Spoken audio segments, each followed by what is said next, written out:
There is a specific feeling that arrives on payday. It is not quite happiness, not quite relief. It is something more like a brief but convincing sense that the financial pressure has lifted. The number in your bank account is the highest it will be for the next 2 weeks, and your brain registers that peak as abundance. You feel, for a day or two, like things are fine, like you have more room than you actually do, and then you spend accordingly. Most people recognize this pattern in themselves without being able to name it. The payday dinner out that was not in the plan. The online purchase made at 11 p.m. on a Friday because the account balance looked good and the mental math felt easy. The weekend spending that runs slightly hot because the week started with a full tank. None of these feel like mistakes in the moment. They feel like rewards. They feel like you earned the right to spend a little freely because you just got paid. By the middle of the following week, the feeling is gone. The account is down to a level that starts to feel tight again, and the cycle prepares to reset. Most people experience this not as a problem they created, but as a condition they live inside, the permanent state of having enough at the start and not quite enough at the end. This is not a discipline problem. It is a psychology problem, and it has a name, a well-documented mechanism, and a solution that most financial content never quite states directly enough. My name is Arthur. This channel exists to explain the parts of personal finance that the standard advice skips. Subscribe if that sounds useful. Now let me show you exactly what is happening in your brain on payday, and why understanding it is worth more than any budget app you will ever download. The phenomenon has a few different names in behavioral economics, but the clearest one is pay cycle spending bias. The core finding is this: people spend at a measurably higher rate in the days immediately following a payday than in the days immediately preceding the next one. This is not surprising in itself. Obviously, you spend more when you have more available. What is surprising is the magnitude of the effect and the specific decision quality that changes. A 2014 study published in the journal Psychological Science tracked the spending of approximately 2,000 households over multiple pay cycles. The researchers found that discretionary spending, restaurants, entertainment, non-essential retail, was approximately 34% higher in the 3 days following a payday than in the 3 days before the next one. The actual financial situation of these households had not changed between those 2 points. The income was the same, the bills were the same, the bank account balance was different. That was all. A different number in one account was producing measurably different decision-making. Not slightly different, 34% different. The mechanism behind this is called mental accounting, a concept developed by behavioral economist Richard Thaler. Mental accounting is the way humans partition money into psychological categories, rather than treating all dollars as fungible and equivalent. When your paycheck arrives, your brain does not say, "I now have 3,200 in total assets across all accounts." It says, "I just received 3,200. And that feels like a lot." The new money is mentally coded as fresh and available, not yet spoken for, not yet committed, not yet reduced by the upcoming rent or car payment or utilities that will claim most of it within 10 days. This is the payday illusion. The money feels more abundant than it actually is, because your brain is evaluating the visible balance rather than the available balance. The visible balance is what the app shows you. The available balance is visible balance minus every committed expense between now and your next paycheck. For most people, those two numbers are very different, and decisions made against the visible balance,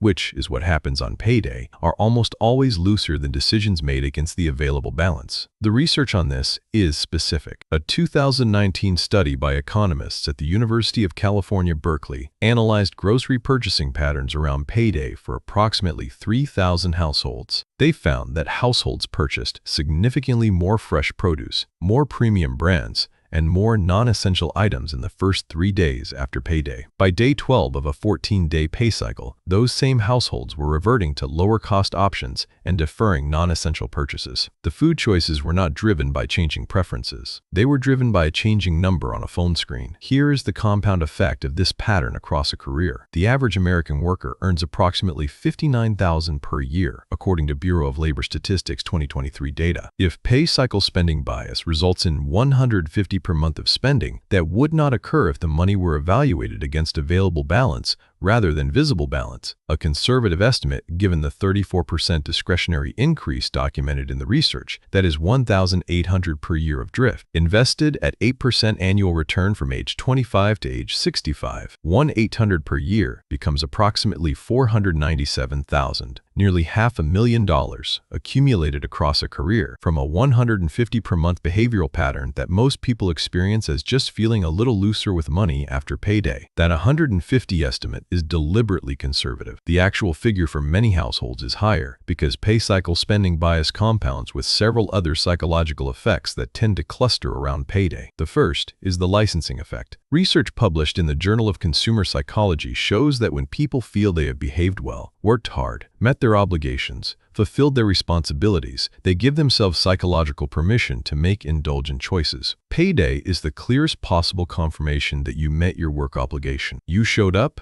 you performed, and now the money has arrived to prove it. That sense of earned reward activates the licensing effect. You feel licensed to spend on something that feels like a treat, a reward, or a marker of the fact that the week was hard, and this is what hard weeks earn you. The second is present bias. Behavioral economists define present bias as the tendency to weight immediate rewards more heavily than future ones, disproportionately to the actual difference in time. On payday, the future cost of spending, the account balance in 12 days, the savings account that did not grow this month, the investment that did not receive its contribution, is abstract and distant. The restaurant meal or the purchase is immediate and concrete. Present bias is always operating, but it is strongest when visible resources are highest because the gap between spend now and the future cost feels largest when your account looks full. The third is loss aversion operating in reverse. Loss aversion, the well-documented finding that losses feel approximately twice as painful as equivalent gains feel good, typically functions as a brake on spending. But on payday, you are not starting from a low balance and losing money towards zero. You are starting from a high balance, and spending feels like staying in the positive rather than moving toward a loss. The brake is less effective when the reference point is a large positive number. You are losing from $3,200, not from $400. The 47 restaurant charge does not trigger the same loss aversion response at a $3,200 balance that it would at a $400 balance, even though the 47 is identical in both cases. None of these three effects require you to be irrational or financially irresponsible. They are operating on everyone, including people who understand them. The difference is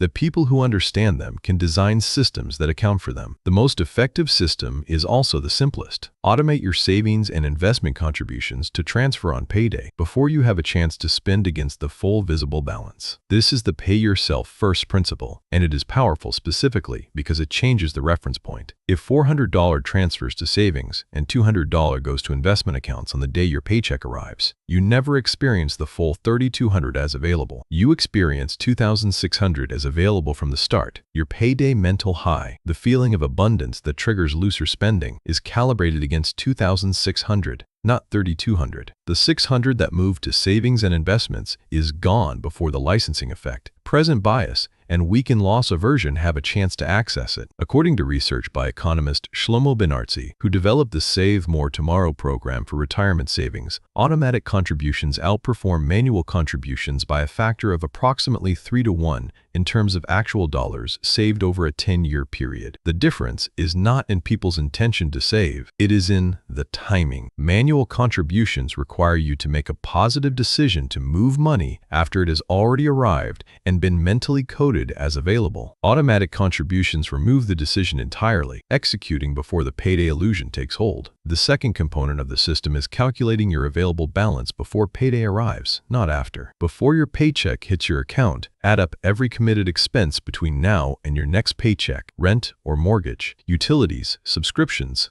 loan payments, insurance, any known irregular expenses. Subtract that total from your expected paycheck. What remains is your actual available spending money. Write that number down. That is the number your spending decision should be made against. Not the visible balance on payday morning, but the available balance after obligations are accounted for. Most people who do this exercise for the first time find that their available balance is meaningfully smaller than their visible balance, sometimes by $500 to $800 or more, depending on the timing of bills within the pay cycle. The payday feeling of abundance is real. The abundance it is pointing to is not. You feel richer after getting paid because your brain is designed to respond to visible resources, not calculated ones. The paycheck is real. The abundance is partial. And the decisions made in the 48 hours after a payday are, on average, across the research, the worst financial decisions of any 2-day window in the entire pay cycle. Now you know why. And now you know the 2 moves that change it. Automate contributions before the feeling arrives, and calculate available balance before you start spending against the visible one. The feeling will still come, but it will come calibrated to money you actually have available, not money the system is already scheduled to collect. There is one more dimension worth naming because it affects the people who are most aware of this pattern and still cannot seem to break it. Knowing about pay cycle spending bias does not automatically eliminate it. Awareness is useful but insufficient because the psychological effects, licensing, present bias, weakened loss aversion, operate below the level of conscious reasoning. You can understand exactly why you feel financially looser on payday and still feel financially looser on payday. The feeling does not require your permission to arrive. What changes with awareness is your ability to route around it. This is why the automation is not optional. The system has to execute before the feeling arrives. If the transfer to savings happens on the morning your paycheck clears, before you have opened the banking app, before you have checked the balance, before the payday illusion has had a chance to set the mental reference point, you have successfully neutralized the effect. If the transfer requires a conscious decision after the paycheck lands, you are asking yourself to override a psychological state that is specifically optimized to make spending feel reasonable and saving feel unnecessary. The timing of a single automatic transfer is worth approximately $497,000 over a 40-year career. If the research estimates are right and the contributions are invested at 8%, that number assumes only $150 per month of recovered drift spending, less than $5 a day. Most people reading this will find that the actual figure is higher once they calculate their real available balance and compare it to what they typically spend in the days after payday. The payday feeling is not a character flaw. It is a documented cognitive response